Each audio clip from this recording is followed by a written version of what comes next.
Саламатсыздар ма? Мен сіздерге бүгін ортағасырлық Қазақстан жерінде болған ірі мемлекеттер туралы айтып беремін. Бұл мемлекеттер кейін Қазақ хандығының құрылуына алғышарт болып табылады. Бірінші тақырып Шыңғысхан мемлекеті және ұлыстардың құрылуы.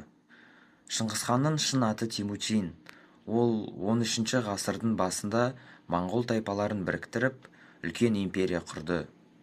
Шыңғысханның мемлекеті тек қана әскери күшке емес, өте қатаң тәртіпке сүйенді.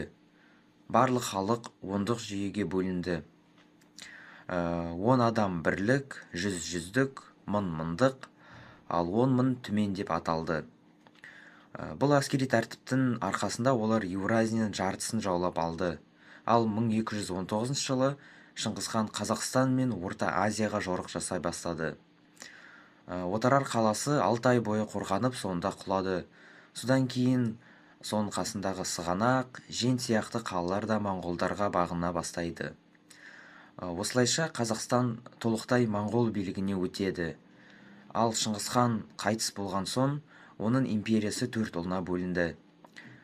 Қазақстан жері негізінен жошы ұлысына қарады. Кейін осы жошы ұлысының негізінде оның жерінде Алтын Орда сияқты мемлекеттер қалыптаса бастады. Келесі тақырып Алтын Ордаға тоқталсақ, және Ноғай ұлысы. Алтын Орда 13-ші ғасырдың ортасында жошының баласы Бату ханның кезінде құрылды. Астанасы Сарай Бату, кейін Сарай Берке болды. Халқы негізінен түркі тайпаларынан тұрды. Қыпшақ тілі мемлекеттік тілге айналды. Өзбек хан исламды ресми дін деп жариялап, Алтын Ордада мәдениет пен ғылым дамыды. Қалаларда мешіттер мен медреселер салына бастады, сауда өркендеді.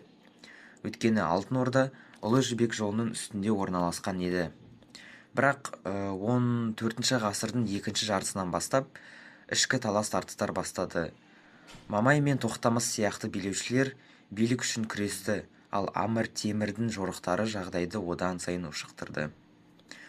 Ақырында 15-ші ғасырда Алтын Орда әлсіреп бірнеше мемлекетке ыдырайды. Солардың бірі Ноғай Ордасы. Ноғай Ордасы Еділ мен Жайық аралығында құрылды. Негізінен қалаушы Едіге би. Бұл орда көшпелі мал шаруашылығына сүйенді және қазақ халқының қалыптасуына үлкен үлес қосты. Кейінгі тақырып 3-ші Моғолстан және Ақсақ Темір жорықтары. 1348 жылы Жетісу мен Шығыс Түркістан жерінде Моғолстан мемлекеті құрылды. Оның негізін қалаған Тоғылық Темір хан. Бұл мемлекетке Дулат, Қанлы, Қоңырат, Арғын сияқты көптеген түркі тайпалары кірді. Моғолстан мәдениеті мен дәстүрі қазақ халқының қалыптасуына тікелей ықпал етті. Бірақ саяси жағдайы тұрақсыз болды. Тайпалар өзара билікке таласып отырды. Осы кезде тарихқа белгілі Әмір Темір бірнеше рет Моғолстанға жорық жасады. Оның мақсаты Жібек жолын өз бақылауына алу. Әмір Темірдің жорықтары елді әлсіреткенімен, ол сәулет өнері мен мәдениетті дамытты. Мысалы, Самарқан қаласында әйгілі ғимараттар салынып, ол сол дәуірдің мәдени орталығына айналды. Ал Қазақстан аумағында болса, бұл жорықтар халықтың бірлігін әлсіретті. Бірақ этникалық қалыптасу процесін тоқтата алмады. Енді 4-ші тақырып Әбілхайыр хандығы. Бұл мемлекет 15-ші ғасырда, дәлірек айтқанда 1428 жылы құрылды. Ол көшпелі өзбектер мемлекеті деп аталды. Хан болып Әбілхайыр сайланды. Оның астанасы Сығанақ қаласы болды. Әбілхайыр Сырдария бойындағы Түркістан, Созақ, Аққорған сияқты қалалар үшін көп соғысты. Бірақ мемлекет ішінде бірлік болған жоқ. Көптеген тайпалар ханның билігіне қарсы болды. Әбілхайыр хан қайтыс болған соң, яғни 1468 жылы хандық біржола әлсіреді. Сол кезде Керей мен Жәнібек бастаған топ Моғолстанға көшіп барып, кейін Қазақ хандығын құрды.